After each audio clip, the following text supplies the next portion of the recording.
Medical എക്സ്പ്ലൈനറുകൾ, പുതിയ ചികിത്സാ രീതികൾ, വളർന്നു വരുന്ന മെഡിക്കൽ വിദ്യാർത്ഥികൾക്ക് ഒരു കൈസഹായം, സാധാരണക്കാർക്ക് മനസ്സിലാകുന്ന രീതിയിൽ മെഡിക്കൽ സയൻസ്, ഇവയൊക്കെയാണ് നമ്മുടെ വീഡിയോയുടെ ലക്ഷ്യം. അപ്പോൾ ഒട്ടും താമസിപ്പിക്കാതെ തന്നെ നമുക്ക് നമ്മുടെ കാര്യത്തിലേക്ക് കിടക്കാം. വരുന്ന കാലത്ത് പല മരുന്ന് കമ്പനികൾക്കും തിരിച്ചടി നൽകാൻ കഴിവുള്ള ഒരു മേഖലയാണ് നമ്മുടെ ഇന്നത്തെ വിഷയം. അപ്പോൾ നമുക്ക് നമ്മുടെ വിഷയത്തിലേക്ക് കടക്കാം. Ozone therapy. ഓസോൺ പാളിയിൽ തുള, ഇതായിരിക്കും ഓസോണിനെ പറ്റി കേൾക്കുമ്പോൾ മനസ്സിൽ ആദ്യം വരിക. എന്നാൽ ഇതേ ഓസോണിന് നമ്മുടെ പല രോഗങ്ങൾക്കും ചികിത്സയായി ഉപയോഗിക്കാം എന്ന് പറഞ്ഞാൽ എത്ര പേർ വിശ്വസിക്കും? ഓസോൺ 3 ഓക്സിജൻ ആറ്റംസ് ഒരുമിച്ച് ചേർന്നിട്ടുണ്ടാകുന്ന മോളിക്യൂളാണ് ഓസോൺ. ഓക്സിജന് 2 ആറ്റം ഒരുമിച്ച് നിൽക്കുന്നതാണ് ഇഷ്ടം. അതുകൊണ്ട് തന്നെ ഒരു ഓക്സിജനെ ചവിട്ടി പുറത്ത് കളയാൻ ഓസോൺ ശ്രമിക്കും. ഈ ശ്രമമാണ് പല രോഗങ്ങളുടെയും ചികിത്സയ്ക്ക് നമുക്ക് ഉപകരിക്കുന്നത്. ഓസോൺ അണുവിമുക്തമാക്കുന്നതിനും കീടനാശിനി ആയും ഉപയോഗിക്കാം. ഇവ ശരീരത്തിന് കേടുപാട് വരുത്തുന്നതും ഇല്ല, എന്നാൽ രോഗവിടുതലിന് കാരണവുമാകുന്നു.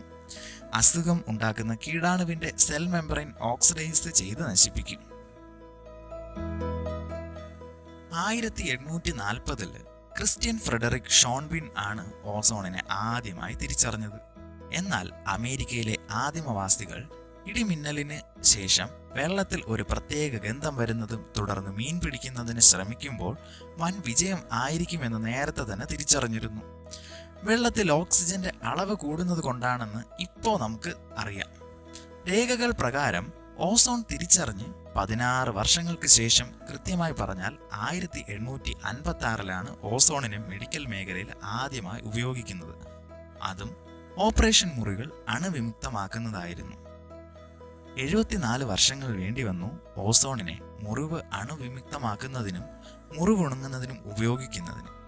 1930 ഡോക്ടർ എഡ്വേർഡ് ഫിഷാണ് ആദ്യമായി ഡെന്റൽ സർജറിയിൽ ഉപയോഗിച്ചത്. ചികിത്സയ്ക്ക് ഓസോൺ ഉപയോഗിക്കുന്ന രീതികൾ. ഗ്യാസായും വെള്ളവുമായും കലർത്തിയിട്ടും എണ്ണ രൂപത്തിലും ഓസോൺ ചികിത്സയ്ക്ക് ഉപയോഗിക്കുന്നു.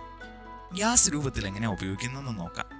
ശരീരത്തിലെ അറകൾക്കുള്ളിൽ ഉപയോഗിക്കുമ്പോൾ ശുദ്ധമായ ഓസോൺ വായു രൂപേണ ശരീരത്തിൽ കടത്തിവിടും. പുറമെയാണ് ഉപയോഗിക്കുന്നതെങ്കിൽ സംരക്ഷണത്തിന് ഒരു മൂടി ഉപയോഗിച്ച ശേഷം വായു ഉപയോഗിക്കും. ഇനി ജലരൂപത്തിലും ഉപയോഗിക്കാം. ഓസോൺ കലർത്തിയ വെള്ളം മുറിവ് കഴുകുന്നതിനും അണുവിമുക്തമാക്കുന്നതിനും ഉപയോഗിക്കാം. എണ്ണ രൂപത്തിൽ എണ്ണയിൽ ഓസോൺ കടത്തിവിടുന്നതിലൂടെ ഓസോൺ ഉള്ള എണ്ണ ലഭിക്കുന്നു. ഇതിനെ നമുക്ക് മുറിവുണങ്ങുന്നതിന് പുറമെ പുരട്ടി ഉപയോഗിക്കാം. ഓസോണിനെ എങ്ങനെയൊക്കെ ശരീരത്തിലെത്തിക്കാം? 1.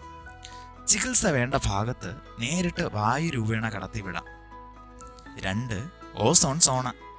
ശരീരത്തിന്റെ മറ്റ് ഭാഗങ്ങൾ ഒരു രക്ഷാകവചം ഉപയോഗിച്ച് മൂടും. എന്നിട്ട് ചികിത്സ വേണ്ട ഭാഗത്തിന് മാത്രം ഓസോൺ ഗ്യാസ് കടത്തിവിടുന്ന രീതി. 3. ചികിത്സ വേണ്ട ഭാഗത്ത് പുറമെ പുരട്ടാം. ചർമ്മത്തിന്റെ പല രോഗങ്ങളും മുറിവുകളും ഇങ്ങനെ ചികിത്സിക്കാവുന്നതാണ്. ജലരൂപത്തിൽ അല്ലെങ്കിൽ എണ്ണയായിട്ട് പുരട്ടാവുന്നതാണ്. 4. ഓട്ടോ ഹീമോതെറാപ്പി.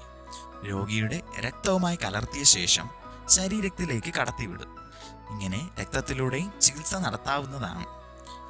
ഇനി ഓസോണിന്റെ പ്രവർത്തന രീതി. 3 രീതിയിലാണ് ഓസോണിന്റെ പ്രവർത്തനം. 1. ഓക്സിഡേഷൻ. 2. പെർമിയബിലിറ്റി കൂടിയിട്ട്. 3. പ്രതിരോധ ശേഷി മാറ്റം വരുത്തിയിട്ട്. 1. Oxidation. Bacteria, virus, fungus, east, protozoa എന്നിവയുടെ സെൽ എൻവലപ്പിനെ ഫോസ്ഫോലിപ്പിഡിന്റെയും ലിപ്പോപ്രോട്ടീൻസിന്റെയും ഓക്സിഡേഷൻ വഴി നശിപ്പിക്കും. 2. പെർമിയബിലിറ്റി കൂട്ടിയിട്ട്.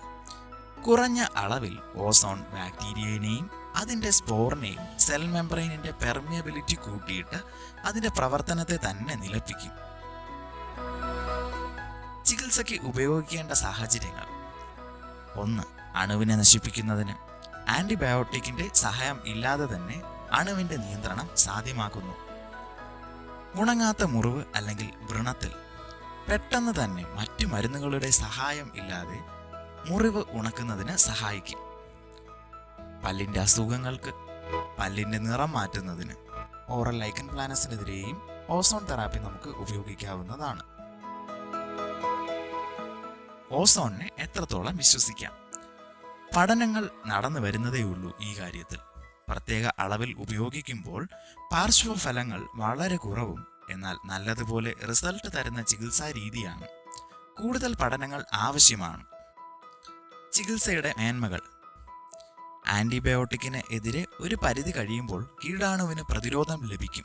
എന്നാൽ ഈ അണുവിന് ഈ ഓസോണിന് മുൻപിൽ അത് സാധ്യമല്ല. ഒരു ഓസോൺ തന്നെ പല അണുവിന് നേരെ പ്രയോഗിക്കാം. അതായത് ഓരോ അസുഖങ്ങൾക്ക് ഓരോ ആന്റിബയോട്ടിക് എന്നുള്ള രീതി അത് നമുക്ക് മാറ്റി നിർത്താം ഓസോൺ ഉപയോഗിക്കുന്ന സമയത്ത്. രോഗിക്ക് സർജറി കൂടാതെ തന്നെ പല രോഗങ്ങളിൽ നിന്നും വിടുതൽ ലഭിക്കുന്നു. അതുകൊണ്ട് രോഗി സംതൃപ്തനായിരിക്കും ഈ ചികിത്സാ രീതിയിൽ. പിന്നെ ചികിത്സയ്ക്ക് കാശ് മറ്റ് ചികിത്സാ രീതികളെ അപേക്ഷിച്ച് കുറവായിരിക്കുമെന്നതാണ് മറ്റൊരു മെച്ചം. ചികിത്സയുടെ വീഴ്ച. സ്റ്റാൻഡർഡൈസ്ഡ് പ്രോട്ടോകോൾ ലഭ്യമല്ല. വലിയ പഠനങ്ങൾ നടത്തേണ്ടിയിരിക്കുന്നു. ഓസോൺ തെറാപ്പി ഒരുപാട് ഗുണമേന്മയുള്ളതും അതേസമയം തന്നെ ഒരുപാട് പഠനങ്ങൾ മുന്നിലോട്ടേക്ക് നടത്തേണ്ടിയിരിക്കുന്നതുമായ ഒരു ചികിത്സാ രീതിയാണ്.